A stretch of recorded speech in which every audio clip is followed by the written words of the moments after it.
Hello Eurovoix, it's the London Eurovision Party, and for a person like me it's very, very rare to see an artist that is at my height level, more than my height level. I knew it was coming.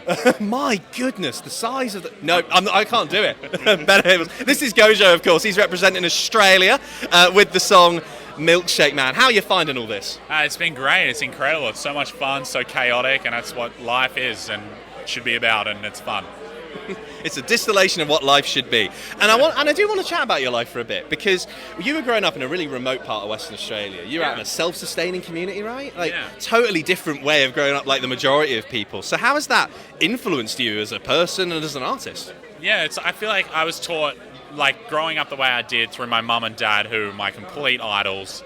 I love them to bits, and the way that they taught us things growing up was so, like, I learned hard work, and I learned how to, things weren't as easy just to grab, like we had to work for everything, essentially.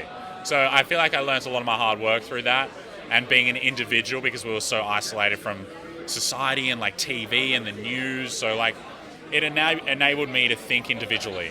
So I think that was also a big aspect. Yeah, you're very much of your own mind. Yes, and being around my dad and his creativity, like with creations, he's like the smartest man in the world to me, and my mother obviously as well. But the things that he, like, we didn't have power, so he ended up getting 10 recycled car batteries that were hooked up to a solar panel on a chassis of a car that us kids would have to move during the day to power the batteries, which would then power our lights at night.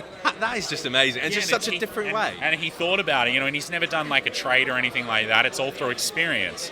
And that's something that I learned, like, in life, we learn things through experience.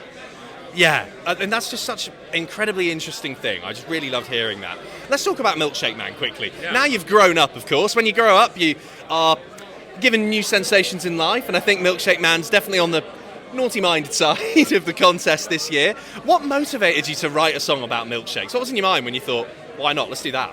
Yeah, so actually the song actually has a really deep meaning, and it comes back to my childhood and, growing up the way I did, and then when I went to like a more dense population in a city, it was I found it hard to fit in and understand, like, I don't know, society, because I was so isolated from it.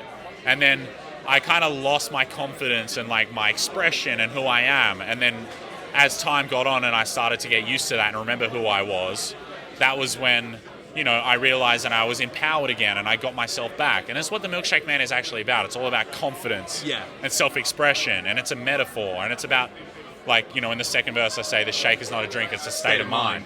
So it's like bringing you into the world of like just the funness and like, feeling like yourself and wanting to be the most vibrant and colourful version of yourself. That's fantastic. And very quickly, obviously you're out here in Europe. What would you say to all these other artists if you could take them to one place in Australia? Where would you take them? Oh, that's a hard one. Maybe to the Blue Mountains. The Blue Mountains. In New South Wales. Either there or Esperance, like the lower southwest of Western Australia, which is where I grew up. Very beautiful. Well, that's where you should go if you're going to Australia. Gojo is, of course, opening the second semi-final of the Eurovision Song Contest for Australia. Yes. He's giving it there. And we'll see him in Basel.